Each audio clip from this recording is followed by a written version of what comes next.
প্রিয় দর্শক বন্ধুরা, আজকের দিনে দাঁড়িয়ে মার্চ মাসের একেবারে প্রথম সপ্তাহে আপার প্রাইমারি থেকে অত্যন্ত গুরুত্বপূর্ণ কিছু খবর আপডেট উঠে আসছে।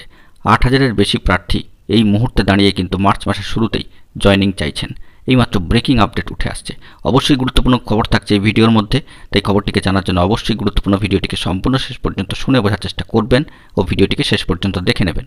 যে সমস্ত বন্ধুরা এখনও পর্যন্ত চ্যানেলটি সাবস্ক্রাইব করেননি, সাবস্ক্রাইব করে নিয়ে সঙ্গে থাকবেন, কারণ আপনাদের জন্য জরুরি ভিত্তিতে এই আর্জেন্ট ভিডিওটি ক্রিয়েট করা। চলুন আমরা মূল আলোচনার মধ্যে প্রবেশ করি। বন্ধুরা, ইতিপূর্বে আপনাদেরকে জানিয়েছি যে ম্যাট কেসটি অত্যন্ত নির্ধারক একটি কেস এবং এই কেসের ফয়সলা না হওয়া পর্যন্ত স্কুল সার্ভিস কমিশনের তরফ থেকে সেকেন্ড কাউন্সেলিং রিলেটেড কোনো ধরনের নোটিফিকেশান বা বার্তা কিন্তু আসার যে সম্ভাবনার খবর সেটি কিন্তু হচ্ছে না। মহামান্য কোর্টের দিকে তাকিয়ে রয়েছে স্কুল সার্ভিস কমিশন। একটির পর একটি ধাপে তারা কিন্তু কাউন্সেলিং সংক্রান্ত কাজগুলি পরবর্তী ক্ষেত্রে সম্পন্ন করবেন।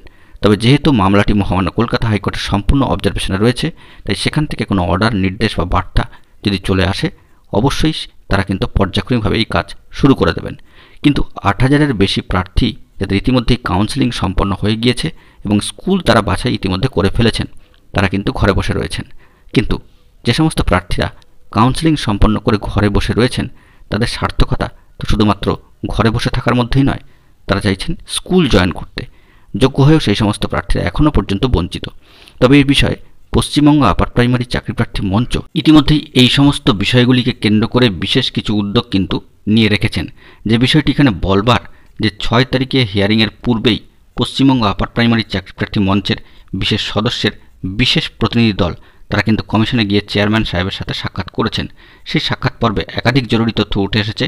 তারা চাইছেন এবং কমিশনের কাছে এই অনুরোধ তারা কিন্তু বারংবার জানিয়েছেন যে দ্রুত আপার প্রাইমারি শিক্ষক নিয়োগ সংক্রান্ত মহানির্ধারক মামলাটিকে নিষ্পত্তি করাতে হবে এবং এ বিষয়ে যে অভিযোগগুলি উঠছে সেগুলি খণ্ডন করে যথাযথ উত্তর দিয়ে এই মামলার নিষ্পত্তি কিন্তু করাতে হবে।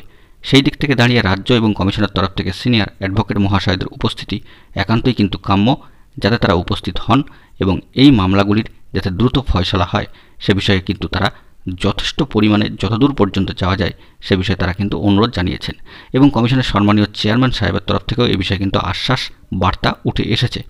সেই দিক থেকে দেখতে গেলে সম্মানীয় চেয়ারম্যান সাহেবের যে আশ্বাস বা বার্তা সেটি কিন্তু অত্যন্ত পজিটিভ।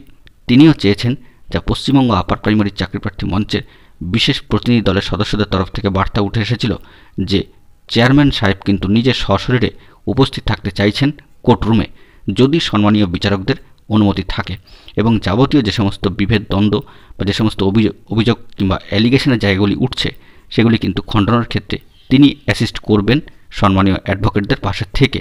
এ বিষয়ে কিন্তু তার বার্তা অত্যন্ত পজিটিভ। সুতরাং বন্ধুরা, এইটুকু বিষয়ে আপনারা আশ্বস্ত থাকুন যে পশ্চিমবঙ্গ আপার প্রাইমারি চাকরি প্রার্থী মঞ্চ শুধুমাত্র মামলার নিষ্পত্তির ক্ষেত্রে নয়, জটিলতা খোলার ক্ষেত্রেই নয়, কিংবা কমিশনের সাথে যোগাযোগের ক্ষেত্রেই নয়, বা ধারাবাহিক কাউন্সেলিং শুধুমাত্র নয়, তারা চাইছেন যে সমস্ত প্রার্থীরা ইতিমধ্যেই কাউন্সেলিং সম্পন্ন হয়েছে তাদের জয়েনিংয়ের প্রসেসটি যাতে দ্রুত সম্পন্ন হয় এবং সেই সংক্রান্ত বিষয় যাতে দ্রুত কাজ হয় সে বিষয়ে তারা কিন্তু উদ্যোগ নিচ্ছে।